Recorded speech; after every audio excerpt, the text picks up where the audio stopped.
March 19th is a bad date for Hindi ఏమో, ఎందుకంటే Dhurandhar 2 announce చేశారు. దురంధర్ 1 పార్ట్ 1 ఎంత హెవక్ క్రియేట్ చేసిందో మనం చూస్తూనే ఉన్నాం. అండ్ టాక్సిక్ ఆబ్వియస్లీ ఆ టైంకి ఏదో ఉంటుంది. అండ్ అంత ప్యాషన్ ప్రాజెక్ట్ని అక్కడ ప్లేస్ చేయడం కొంచెం ఇబ్బంది ఏమో.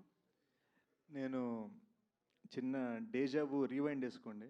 22-23లో మేజర్తో పాటు యష్ రాజ్ వాళ్ళ పృథ్వీరాజ్ వచ్చింది, ఇటు కమల్ సార్ విక్రమ్ వస్తుంది. సో ఇదే ప్రశ్న నన్ను అడిగారు, అదే ఆన్సర్ నేను మళ్ళీ ఇస్తాను. There might be many big fish in the sea, but we are the gold fish. అంటే ఇందాక ట్యాగ్ ఏదో అంటున్నారు, ప్యాషన్ స్టార్ అని పెట్టుకోండి. అలా పెట్టేసుకుంటే ఈ కేక్ తినడానికి వచ్చిన కుర్రోళ్ళు ఏది పెడితే అదే అనమాట. అలా పెడితే 3 సంవత్సరాలు తీసుకున్నా 4 సంవత్సరాలు తీసుకున్నా పెద్ద ఇబ్బంది ఉండదు. Thank you sir, thank you.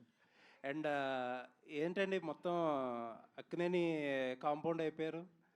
Supriya గారు ప్రొడ్యూసర్, ఆవిడ ఫాదర్ వాళ్ళ బ్యానర్ రివైవ్ చేసినట్టున్నారు. అన్నపూర్ణ ప్రొడక్షన్ ప్రెజెంట్స్, ఇప్పుడేమో నాగార్జున గారు సాంగ్స్ పెట్టారు. ఆల్వేస్ లవ్ నాగ్ సార్ అండి. చాలామందికి తెలీదు, నేను చిన్నప్పుడు నా ఫస్ట్ డాన్స్